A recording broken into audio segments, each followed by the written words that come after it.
Good morning to my lovely kids. I hope you all have a great day ahead. Students, today we are going to learn the next chapter from English grammar. That is chapter 5 Verbs. In this chapter, we are going to learn about what are verbs, what are subject verb agreement, and transitive and intransitive verbs. So, without further ado, let us begin with our lesson. Verbs. A complete sentence is made up of a subject and a predicate. The main word in a predicate is a verb. Verbs perform different functions.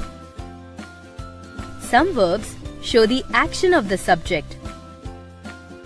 Some verbs link the subject to the noun or adjective in the predicate. Some verbs also work as helping verbs with main verbs. Action words or action verbs tell what the subject of a sentence does. The action can be physical or mental, that is, an action verb can tell us about an action that can be seen. For example, cry, slap, or cannot be seen. For example, forget, think. Linking verbs, also called being verbs, do not show action. Instead, they link or join the subject to a word or words in the predicate.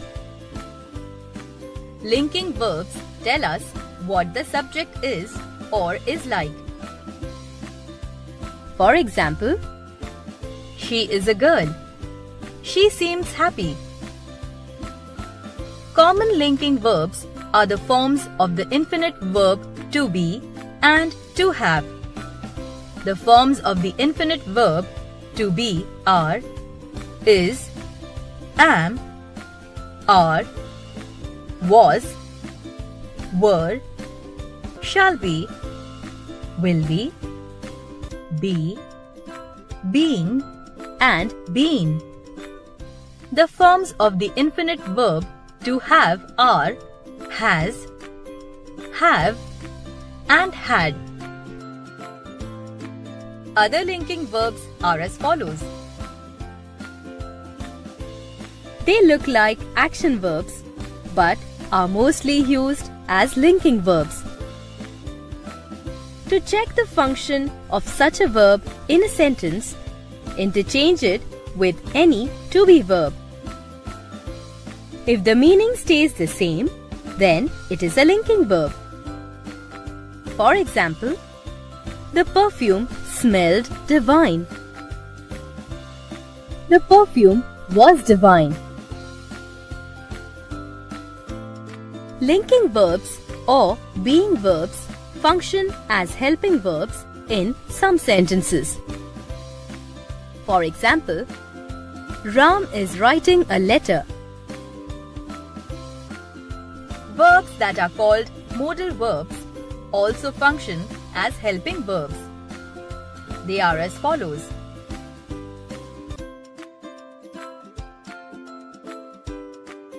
The following are known as common helping verbs.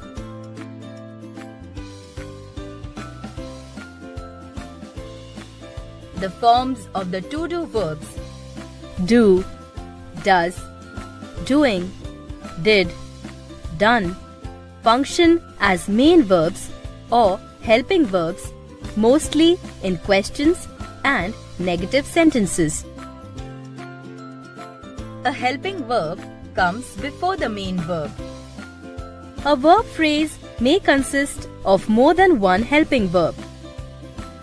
A verb phrase may have a pronoun or an adverb between the helping and main verbs. For example, Does she want something?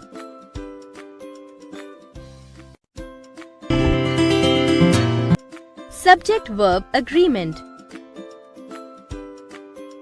A verb must agree with its subject in number and person.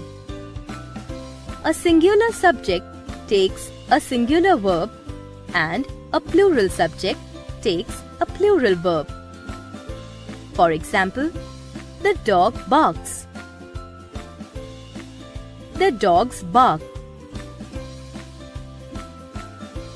Verbs do not form their plural by adding an s as nouns do.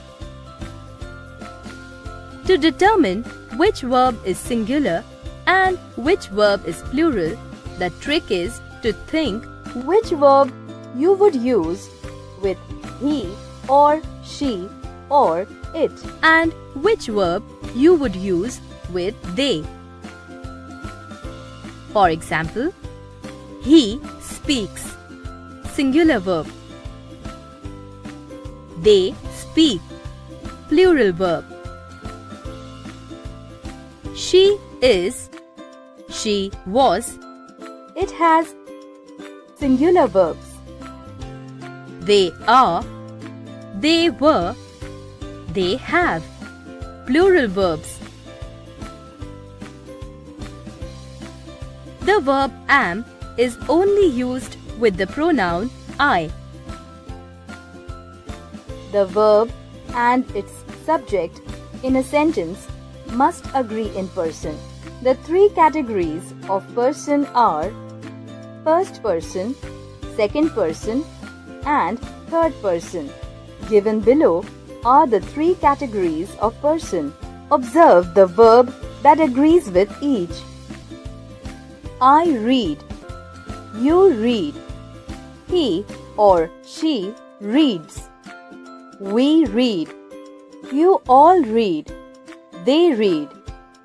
You will notice that first person singular I and second person singular you are exceptions. Though singular, they agree with the plural verb read. The verb is plural if two or more singular subjects are joined by and. For example, Rahul and Sachin are playing cricket. However, the verb is singular if two singular subjects separated by and refer to the same person or thing. For example, my friend and guide happens to be my brother. Here, the two singular subjects, that is, friend and guide, are referring to the same person, that is, brother. The verb agrees with the first noun or pronoun when the subject consists of two nouns or pronouns joined by with or as well as. My father, with his brothers, has bought some land for farming. The verb is singular if two or more singular subjects are connected by or nor, and two singular subjects are connected by either or neither nor.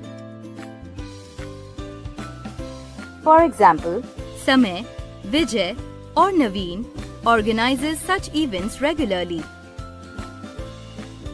If two subjects connected by either or neither nor are of different persons, then we use the verb that agrees with the subject nearest to it.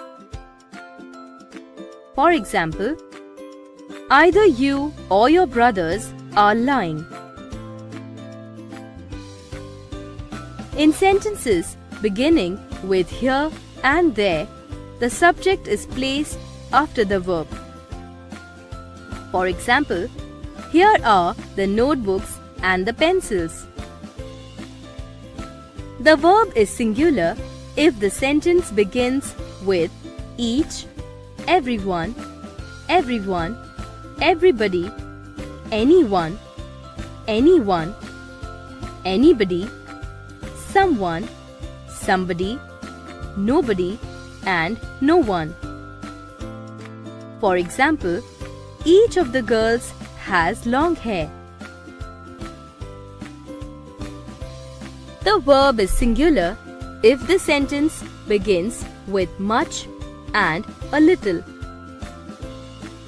For example, much of this topic has already been discussed. The verb is plural if the sentence begins with many, a few, several, and both. For example, a few of my friends are joining me at the camp.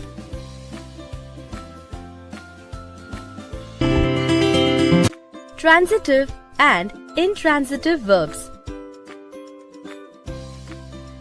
A verb that does not make sense on its own in a sentence requires an object. It is called a transitive verb. For example, the shelf holds the books. Here, the shelf is the subject, holds is the transitive verb, and the books is the direct object. A verb that indicates complete action by itself in a sentence does not require an object. It is called an intransitive verb. Adverbs and prepositions usually follow intransitive verbs. For example, my sister cries loudly. Here, my sister is the subject. Cries is the intransitive verb and loudly is the adverb. A transitive verb is incomplete without a direct object, whereas an intransitive verb makes complete sense without a direct object. For example, we watched. I jumped in excitement. Sometimes, a transitive verb takes two objects, a direct object and an indirect object. The order of the objects can be reversed in some sentences. For example, I lent my toys to my friends. I lent my friends my toys. Here, my toys is the direct object and my friends is the indirect object. Some verbs can be used in both ways, as transitive verb and intransitive verb. For example, Ricky plays football. Ricky plays very well. I hope all you kids have understood the concept of verbs, subject-verb agreement, and transitive and intransitive verbs. Students, along with this video, I have attached a PDF file which includes the exercises from your English grammar workbook. I would request you all to kindly solve the exercises in your English grammar workbook. Thank you. Happy learning to all.